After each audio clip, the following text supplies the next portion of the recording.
Hello friends, I am Amit.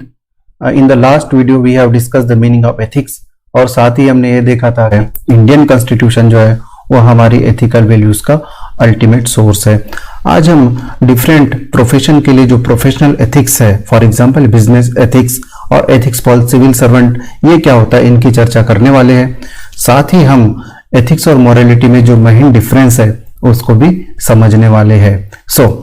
Though the Constitution is the ultimate source of our ethical values, it is not the only source of our ethical values.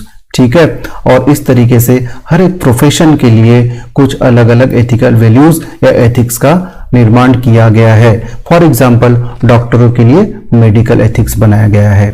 तो डॉक्टरों के लिए medical ethics क्या होगा? Medical ethics का मतलब होता है कि वो नॉर्म्स, वो सारे नॉर्म्स जो मेडिकल कम्युनिटी द्वारा खुद के ऊपर इंपोज किए गए, खुद के ऊपर लगाए गए, और वो सारे नॉर्म्स डॉक्टरों का बिहेवियर, चॉइसेस और एक्शन इनको गाइड करते हैं। तो उन एथिक्स को बोला जाएगा मेडिकल एथिक्स। इसी प्रकार से सिविल सर्वेंट जो है उनके लिए भी एक अलग कोड ऑफ एथिक्स बनाया गया है। इंडियन गवर्नमेंट के द्वारा वो कोड ऑफ एथिक्स बनाया गया है और वो कोड ऑफ एथिक्स सभी सिविल सर्वेंट्स को फॉलो करना जरूरी होता है। अगर हम मेडिकल एथिक्स की बात करें तो मेडिकल एथिक्स के लिए कुछ वैल्यूज अनिवार्य मानी गई है जो आप स्क्रीन पर देख पा रहे होंगे। ठीक है, फॉर एग्जांपल उसमें से एक ऑटोनॉमी की वैल्यू है। ऑटोनॉमी मतलब होता है जो पेशेंट है उसकी चॉइसेस को, उसकी ऑटोनॉमी को डॉक्टर को स्वीकार करना चाहिए या करना पड़ता है। अगर वो चाहता है कि किसी डॉक्टर से इलाज नहीं कराना तो ये उसका अपना अधिकार है। ठीक है, तो मतलब इलाज न कराने का भी डिसीजन पेशेंट का हो सकता है, ये उसकी अपनी ऑटोनॉमी है और इन ऑटोनॉमी का रिस्पेक्ट डॉक्टर लोगों को करना चाहिए, ये उनकी प्रोफेशनल एथिक्स बोलती है। उसी तरीके से जो नोलान कमेटी है यूनाइटेड किंगडम में, उसने एक रिपोर्ट गवर्नमेंट को दी थी और उसने अपने हिसाब से जो कुछ वैल्यू है सिविल सर्वेंट के लिए प्रिस्क्राइब की थी, आप स्क्रीन पर देख पा रहे होंगे। ठीक है, तो इसमें से अलग अलग टाइप की वैल्यू सिविल सर्वेंट के लिए बताई गई है और उन सिविल सर्वेंट के लिए मुख्यतः उन वैल्यूज को फॉलो करना जरूरी होता है। That is code of ethics for the civil servant. लेकिन एक बात यह ध्यान रखने वाली है कि अगर आपकी प्रोफेशनल एथिक्स और आपकी कॉन्स्टिट्यूशनल एथिक्स इसमें अगर टकराव होता है तो निश्चित रूप से आपको कॉन्स्टिट्यूशनल एथिक्स को फॉलो करना चाहिए, क्योंकि कॉन्स्टिट्यूशनल एथिक्स वो एथिक्स है, वो एक सागर की तरह है और हर बूंद मतलब हर दूसरी एथिक्स उस सागर का हिस्सा है। ठीक है, और अल्टीमेटली सारी बूंदें मिलकर, सारा पानी मिलकर समुद्र में चला जाता है। उसी तरीके से जो सारे प्रोफेशनल एथिक्स है वो कॉन्स्टिट्यूशन के हिसाब से होने चाहिए, वो कॉन्स्टिट्यूशन से ही फ्लो होने चाहिए और अल्टीमेटली कॉन्स्टिट्यूशन में ही मर्ज होने चाहिए। और अगर कॉन्स्टिट्यूशनल एथिक्स और प्रोफेशनल एथिक्स में टकराव होता है तो आपको कॉन्स्टिट्यूशनल एथिक्स के साथ जाना चाहिए, because it is the ultimate source of our ethical values. इसको एक एग्जांपल से समझते हैं। मान के चलिए कि आप एक लॉयर है और आपके पास किसी टेररिस्ट का केस आता है।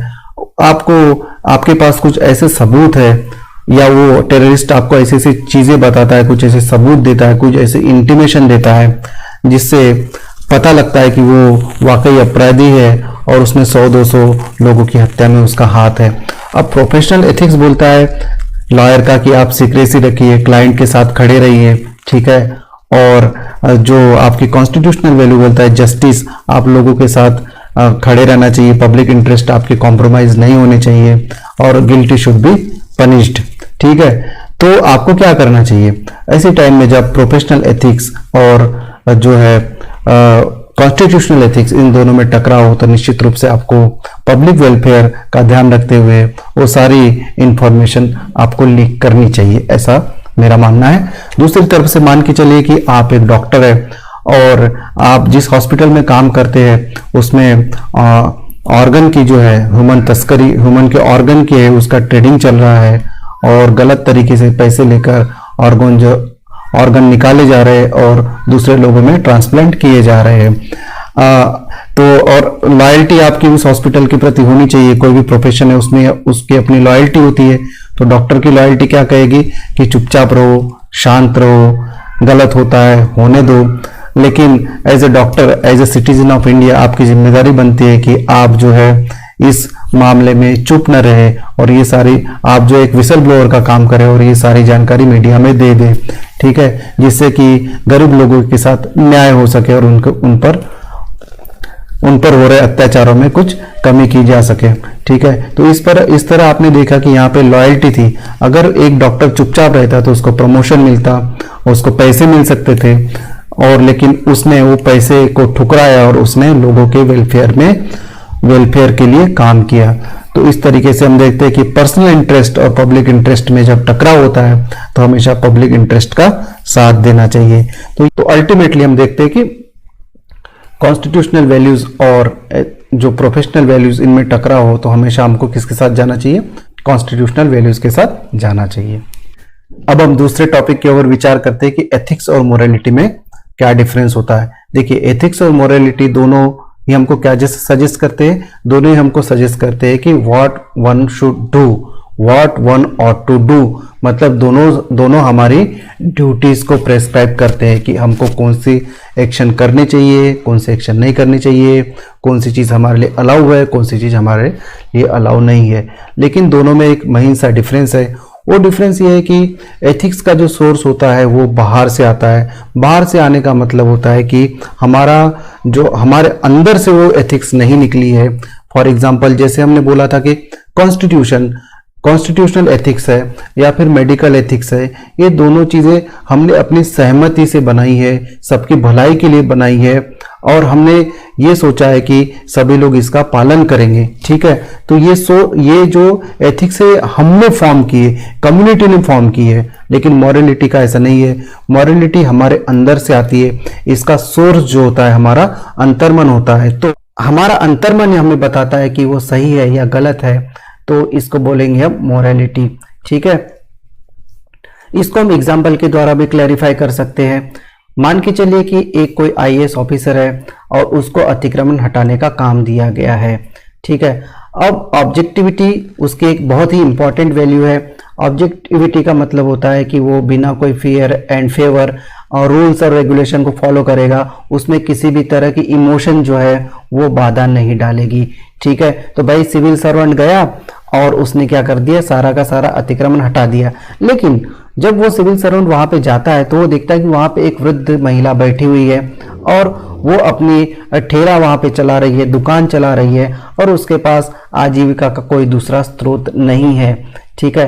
तो यद्यपि जो आईएएस है वो ऑब्जेक्टिविटी के अंदर में अपने एथिक्स को फॉलो कर रहा है, और एथिक्स को फॉलो करने के बाद में वो वहां पे अतिक्रमण को हटाने की कोशिश कर रहा है। लेकिन हटाते हटाते उसके मन में आता है कि भाई ये कुछ ना कुछ गलत हो रहा है, कुछ चीजें गलत हो रही, उसके अंदर हल्का सा गिल्ट आता है और उसको लगता है कि नहीं, इसको इस तरीके से यहाँ से हटाना गलत है, और वो उसके आजीविका का दूसरा प्रबंध करता है, उसको किसी एनजीओ के पास सौंप देता है, ठीक है। तो अतिक्रमण हटाना उसका एथिकल ड्यूटी थी, उसको मॉरली प्रेस्क्राइब जो कोड है उसके हिसाब से उसने काम किया। लेकिन उस वृद्ध महिला को जो है वो रिहेबिलिटेट कराना, किसी एनजीओ में भेजना, ये उसकी ड्यूटी में नहीं है, ये किसी संविधान में लिखा नहीं है, ये उसके अंदर से आया है। तो इसको बोलेंगे कंपैशन। तो कंपैशन क्या है? एक तरीके का मॉरल वैल्यू है। और दूसरे एग्जांपल से समझते हैं। मान के चलिए कि आप किसी ट्रैफिक सिग्नल पर खड़े हैं और आप कोई गरीब भिखारी को देखते हैं और आपके मन में एकदम से मन पसीज जाता है और आप उसको कुछ चीज खाने को दे देते हैं या 100-200 रुपए उसको देते हैं। तो ये किसी रूल बुक में नहीं लिखा हुआ है कि आपको ऐसा करना चाहिए। इसका सोर्स जो है, you are doing it out of compassion, और इसका सोर्स आपके अंदर है, आपका अंतर्मन इसका सोर्स है। इसको किसी ने बाहर से इंपोज नहीं किया हुआ है। तो ये एथिक्स और मोरालिटी में मेन डिफरेंस है। उम्मीद है कि ये वीडियो आपको पसंद आया होगा। अगर आपको ये वीडियो पसंद आता है तो इसको लाइक करिए, शेयर कीजिए और चैनल को सब्सक्राइब कीजिए। Thank you so much.